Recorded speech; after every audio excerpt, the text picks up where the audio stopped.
मसीह के नाम में आप सबको जय मसीह की। आइए हम निकालेंगे उत्पत्ति की किताब 40 का। हम देखेंगे 5 से लेकर के 8 तक। यहाँ इस प्रकार से लिखा है। मिस्र के राजा का पिलाने हारा और पकाने हारा बंदीगृह में बंद थे।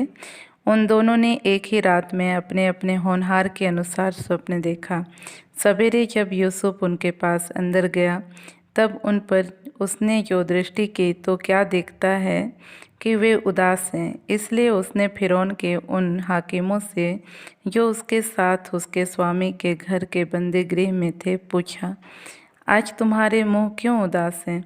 उन्होंने उससे कहा, हम दोनों ने स्वप्न देखा है और उनके फल का बताने वाला कोई भी नहीं। यूसुफ ने उनसे कहा, क्या स्वप्नों का फल कहना परमेश्वर का काम नहीं है? मुझे अपना अपना स्वप्न बताओ। तो यहाँ पे देखते हैं प्रियो की जो है, जब राजा के जो खिलाने हारा और पिलाने हारा जो है पकाने हारा और जो है पिलाने हारा ने जो स्वप्न देखा था उसका अर्थ जो है आगे चल कर के यूसुफ ने बताया। और जब जो है ये उसके स्वप्न का अर्थ जो है पूरा हुआ। और आगे हम यदि पढ़ेंगे इस पूरे उत्पत्ति के इस किताब में, अगर हम आगे पढ़ें तो पाएंगे कि जो है किस प्रकार से राजा जो फिरौन था उसने भी एक स्वप्न देखा और उसका अर्थ बताने के लिए जो है बंदीगृह से यूसुफ को बुलाया गया। और उस तक जो है जो राजा था उस तक यूसुफ के बारे में जो उसका पिलाने हारा था उसने जो है इस बात को पहुंचाया था कि जो है यूसुफ स्वप्न को बता सकता है या स्वप्न का अर्थ को बता सकता है करके।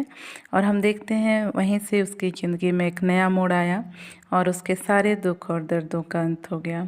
तो इस तरह से प्रयोग कहने का मतलब ये कि जिस प्रकार से यूसुफ के पास एक जो है दूसरों का मदद करने का जो हृदय था या दूसरों के साथ भलाई करने का हृदय था, वह उसके लिए एक आशीष को लेकर के आया। यदि जो है उस दिन यूसुफ ने यदि उस पकाने हारे या पिलाने हारे के जो है स्वप्नों का अर्थ जो है नहीं बताया रहता तो बड़ा मुश्किल था कि वह वहाँ से कभी बाहर आ सकता। लेकिन उसने क्या किया, उसने उनको उदास देखा, एक प्रकार का शोक में देखा और उसके दुखों को जो है उसने समझा कि इनके जीवन में जो है कुछ परेशानी है। और जब उनके विषय में जब उसने पूछा और उन्होंने बताया और उसके बाद इसने जो है उसके समस्याओं का कह सकते हैं उनके समस्याओं का हल किया। और जो है वही बात उसके जीवन के लिए एक आशीष का कारण हो गया। तो उसी तरह से आज जब हम किसी को दुखी देखते हैं या परेशानी में पड़े हुए देखते हैं, यदि हम उनकी मदद करते हैं तो यह हमारे लिए जो है आशीष का कारण ठहरेगा। हम देखते हैं यीशु मसीह जब न्याय आसन में बैठेगा तो जो है उस दिन कहेगा कि जब मैं भूखा था तब तुमने मुझको खाना खिलाया, जब मैं प्यासा था तब तुमने मुझे पानी पिलाया, जब मैं बीमार था तब तुमने मेरी सुधि ली, और जब मैं बंदीगृह में था तब तुम मुझसे मिलने आए। तब जो है धर्मी उसको उत्तर देंगे, हे प्रभु, कब हमने तुझे भूखा प्यासा या बीमार देखा या बंदीगृह में देखा और हमने तेरी सुधि ली करके। तब वह कहेगा कि जो कुछ इन छोटे में से किसी एक के साथ किया वो मेरे साथ ही किया। तो इस तरह से देखते हैं प्रियो कि एक दूसरे के दुखों में उनकी सहायता करना, उनकी ज़रूरतों में उनकी मदद करना किस प्रकार से हमारे लिए जो है बहुत बड़ी आशीष का कारण ठहरता है। इसलिए आज हमको चाहिए कि यदि हम किसी को दुखों में हम देखते हैं, परेशानी में देखते हैं, तो हम उनकी मदद करने से जो है कभी भी पीछे ना हटें, क्योंकि आज हमारा किया गया या छोटा सा मदद हमारे जीवन के लिए एक बड़ी मदद को लेकर के आएगा। जब हम परमेश्वर के सामने खड़े होंगे या यीशु मसीह के सामने खड़े होंगे उस दिन जो है न्याय के समय हमारा वही मदद किया जाना ही हमारे लिए जो है आशीष का कारण बन जाएगा। इसलिए आज हमको जो है कभी भी अपने आप को दूसरों के साथ भलाई करने से रोकना नहीं है। जब भी अवसर मिले हमको जो है और उनके साथ भलाई करना है। इन वचनों के द्वारा परमेश्वर हम सबको आशीष दे। हम अपनी आँखों को बंद करेंगे, छोटा सा प्रार्थना करेंगे। Praise the lord. प्रभु जी, आपने अपने वचनों के द्वारा बोला, बातचीत किया प्रभु, कि दूसरों के लिए मदद किया जाने वाले प्रभु जी बात प्रभु हमारे लिए आशीष का कारण ठहरती है। प्रभु तो हमेशा हर एक की सहायता कर प्रभु, कि सिर्फ अपने ही विषय में ना देखते रहें प्रभु, लेकिन जो है औरों की भलाई की भी बातों को सोच सकें। ऐसा अनुग्रह कर हम सबके जीवन को आपके अधीनता में देते हैं। हम में से हर एक को प्रभु जी भलाई करने का हृदय दे प्रभु जी।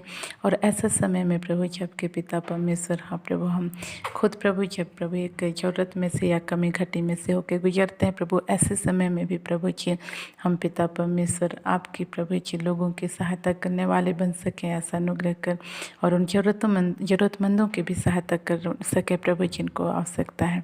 जिस प्रकार पिता परमेश्वर उस सारपत नगर के विधवा स्त्री ने एलिया की सहायता किया और उसके कारण प्रभु जी उसके पूरे परिवार को आशीष मिला प्रभु, वैसे हमारी सहायता कर प्रभु, कि हम भी जो है आपके लोगों के लिए प्रभु जी आशीष बन सकें। हर एक बात के लिए धन्यवाद करते हैं। बाप ने हमारी प्रार्थनाओं को सुना, उसके लिए धन्यवाद।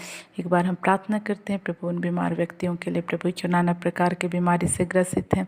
विशेषकर मैं इस बहन के लिए प्रार्थना करती हूँ जो अपने शरीर में प्रभु जी भारीपन को महसूस करती रहती है। विशेषकर जब यह सो के उठती है प्रभु, तो ऐसा इनको महसूस होता है जैसे मेरे हाथ पैर को जो है किसी ने जो है बांध दिया, इस तरह का उसको महसूस होता है। इतना उसको भारी लगता है प्रभु कि उनको बहुत ही मुश्किल से प्रभु वह उठा पाते। इस बहन के तो सुधे ले और इसी वक्त प्रभु जी इनके जीवन में कार्य करने वाली ये तमाम अंधकार की ताकतें यीशु के नाम से इनके जीवन को छोड़ के यीशु के नाम से छाती रहने पाए प्रभु जी, यीशु के नाम से छाती रहने पाए प्रभु। तेरी चंगा करने वाली सामर्थ सिर से लेकर पैर तक इनके शरीर में इसी वक्त प्रभु जी बहने पाए प्रभु, और ये बहन इसी क्षण यीशु के नाम से आच्छाद हो जाए प्रभु। ऐसा है और उसका धन्यवाद, सारी याद सारी मैं तुझको देते हैं। धन्यवाद के साथ इन प्रार्थनाओं को यीशु के नाम मांगते हैं, आमीन। आप सबको जय मसीह की।